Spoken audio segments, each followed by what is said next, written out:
Look at that. Look at the camera like they're on. Oh, Hoagie Arm Cahill. That's what.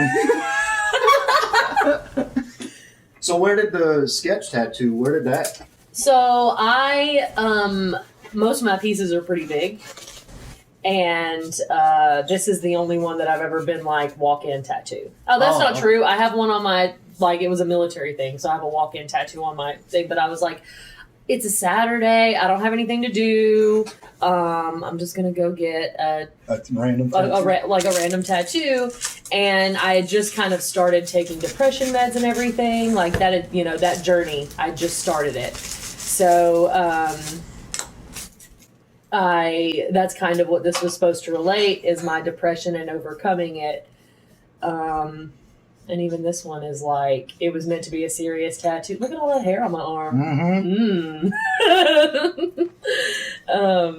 Even like, this is supposed to be a serious tattoo, but I still make fun of it because he made her real thick. Yeah. Gave them hips. Yeah, I gave her hips, little thickums. Yeah. Not too thick. You never be too thick, but she's pretty thick for someone who for someone who's gonna take it seriously. Hello everybody. Welcome to episode 2 of The Mic in the Machine. I have Miss Rayna Cahill sitting in the chair. She is a local Huntsville comedian. She's a super funny lady. We've kind of just been talking a little bit. We're going to give her hopefully a super cool tattoo. I'm not going to say hopefully, it's going to be a super cool tattoo. Yeah, it is. But yeah, so Rayna, say hello, all social media. So hi, I'm Rayna Cahill. You can find me on social media as Rayna Cahill on Twitter, Instagram, Facebook. Rayna, Rayna Cahill. I run an open mic every Monday at Maggie Myers, so come hit us up. Oh, this is so intense. Placing it at just the right place. It's like, oh God, it's so intense. I felt like I needed to hold my breath. But yeah, open mic, and we do shows there monthly. I was coming in to check my dates just to confirm everything. Let's see, the 14th. So March 14th, we have Jeff Greenspan, Andrew Ledbetter, and Luke Bentley. Jeff Greenspan and Andrew Ledbetter are from Chattanooga. Luke Bentley is from Georgia. Oh, cool. And they're super funny. So if you're able to make it, come on out. As far as shows just for me, I have a show at Shenanigans on the 12th, I believe. I'm touring with Hillary Begley in April. I'm fucking stoked about that. Oh, wow, really? I'm so excited. Wow, that's crazy. Where all y'all going? Where y'all going? I think our first stop is Panama City, but we're bouncing around between like Florida, Georgia, and Chattanooga. And then that'll be like the 5th through probably the 15th, like traveling wise, but that's not our last date that we're actually performing. But like traveling wise, I think I've allotted like the 5th through the 15th of April. Wow, that's cool. I'm really stoked. Yeah, she's a super funny lady too. She is so funny. She's so funny. And high energy. Yes, if exactly. You're going to it, high energy. Yeah, she's great. She's so great, and I definitely look up to her as a comedian. And I was honored when she was like, "Would you like to tour with me?" And I'm like, "Yeah, yeah, wow, yeah, that's great. That's great. Would you want to watch me cry? Because that's what I'm gonna do. That's about to happen." Yeah. And then immediately after that, I'm still part of a group that we call PTSR, Post Traumatic Stress Relief. It's a bunch of veteran comedians, and we'll kind of travel and do some stuff. And we will be in I believe Mississippi area, and I'll have to verify that. April 22nd, I am opening for Jewel Aldridge. He's recording his hour in Florence. So you guys, he's so funny. Please, please, if you're not able to make it, and I'll put details on social media when I get more information. But if you're not able to make it, you better fucking listen to it because it's great. Rayna's going to send me any kind of links or anything, and those links will be in the comments section. Go follow Miss Rayna. She's a very, very funny lady, and she's just blowing up. She's really a hard-working comedian. Yeah, she's a super hard-working comedian because comedy is not easy. It's not an easy field to. Contrary to popular belief. Yeah. Oh, I mean, that's one thing. Like everybody always has this. Oh, 1 year max, and I'll be opening up. Absolutely not. The biggest names ever, and it's like no. No, I'm in year 2, and don't get me wrong, I'm fantasizing about it. Like every day, I'm like, man, what if tomorrow Stand Up Live called me and they were like, do you want to open for, I don't know, Chad Daniels? Like, he's one of my favorite comedians. I'm like, yes, absolutely. It's not going to happen. In but I dream about it. Yeah, well, you can dream. Exactly. Something has to be a dream before it can be reality. Yes, I love tattoos. Oh my God, they're amazing. So how many tattoos do you have? 6-ish. A couple big ones. Like I have the one on my thigh and I have one on my calf. You might not be able to tell, but Mama's got big legs. My dinosaur tattoo, and then the one on my calf, and a dinosaur wearing fishnets. Oh yes, wearing fishnet. She's in lingerie, jumping out of an airplane. Yeah, it's not just a dinosaur; it's a dinosaur wearing fishnets. So just to give it a little context. Yeah, exactly. I like weird shit. Yeah. Let's start this way. How did you get into comedy? Because you're relatively, you said earlier, 2 years. 2 years. I'm still. So, what made you take that leap? I had, I've had a lot of people tell me for a long time that I should do stand up. I was funny, and I didn't know that I was funny. I guess I knew I was funny, but I just thought that everybody was funny. If that makes any sense. Mm-hmm. I was like, oh, all the people, everybody's funny. Because when I was in any situation, I didn't feel like I was the only one cracking jokes. I just felt like I was having a good time with people. So I never thought of it as me being the funny one. And then somebody was like, no, seriously, Rayna, you should do an open mic. And I had a friend that was like, there's one at Stand Up Live. And my first open mic at Stand Up Live, I did 3 minutes. It went pretty well. It was, the crowd was very welcoming, which helped. Mm-hmm. So if you're ever looking to do an open mic in Huntsville, Alabama, the crowd in general is very welcoming, not just to Stand Up Live, but we just have a very welcoming scene. Mm-hmm. And I think it's a great open comedy community. Absolutely.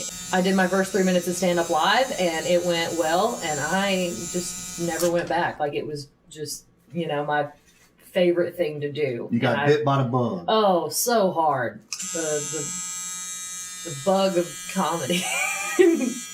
I was telling Boudreaux earlier, I'm so gay for comedy. I just love everything about it. It turns me into just a sappy person because I love comedy and everything to do with it.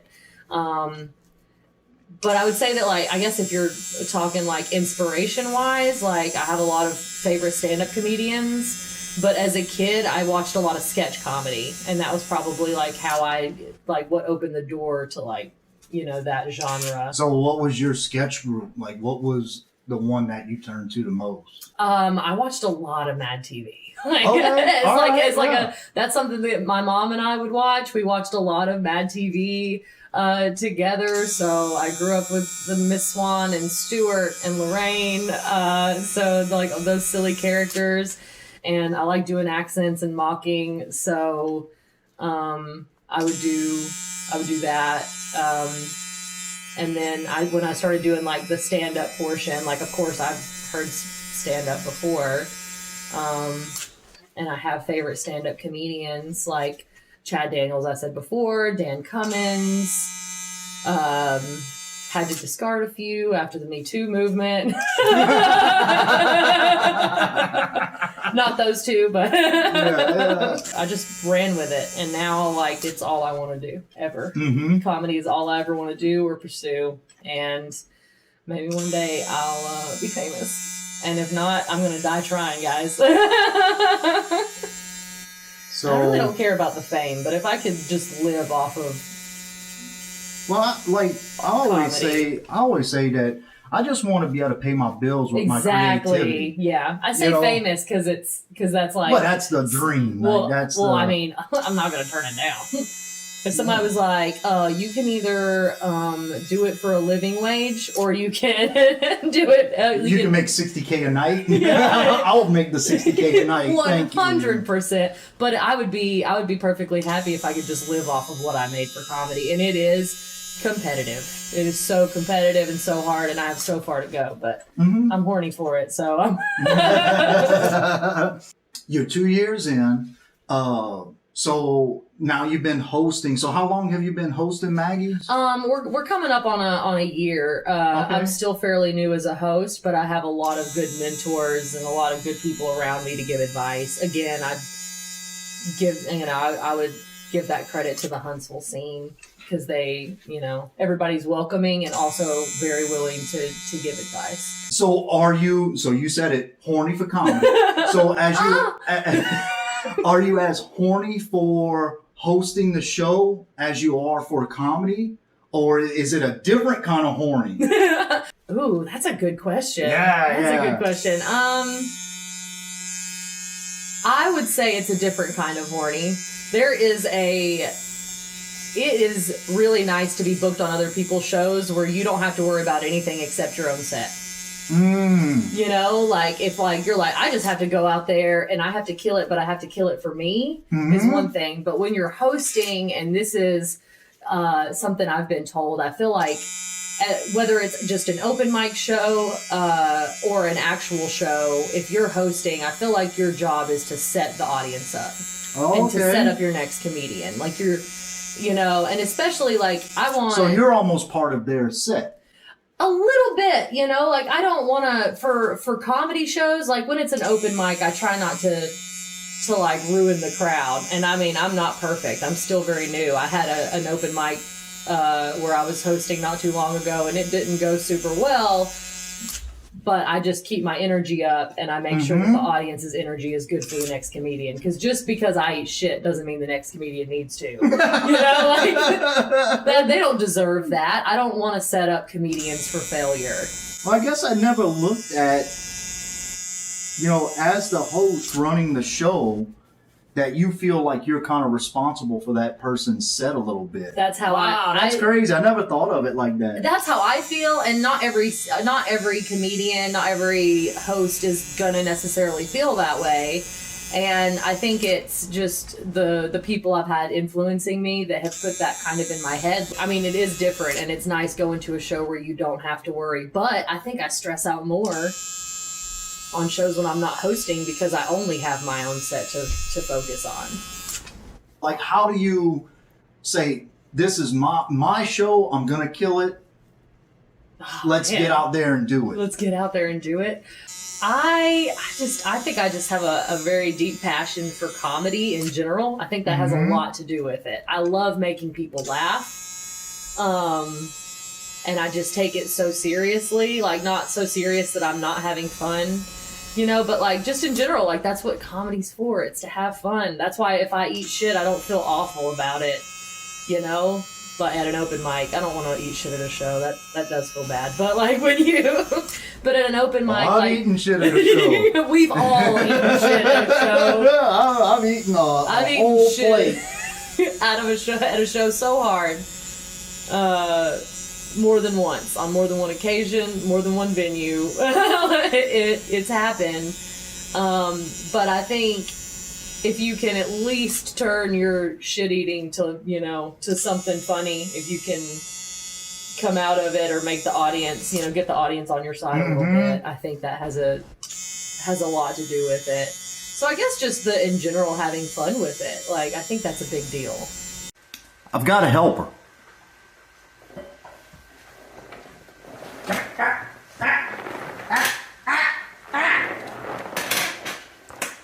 Look at this spoiled son of a bitch. Trying to help me, but he's not. He's a bad boy. Hey, big bad boy. How about that Rayna Cahill, huh? I told you, she is a funny, funny lady. So, if you made it this far, thank you very, very much for watching and listening. I did much better on the sound this time. Had some video issues. You noticed any of the problems, just know that I noticed them too. and I'll try and not have those problems next time. But if you made it this far, go ahead and watch episode 2. It starts off with a kicker and continues the funny, and then I actually took a picture of Rayna's tattoo this time, so you get to see the finished product. She was very happy with it, and so tune in for the next episode. I don't have anybody confirmed yet, so I don't want to say a name, but I do have a couple people I'm talking to. So if you like this, make sure you like, share, subscribe, tell your friends, tell your family, tell everybody. The Mic and the Machine on YouTube. Catch running. He's a wild boy. On YouTube, at Boudreaux Comedy on all social media. Thank you. Continue on to part 2. Peace!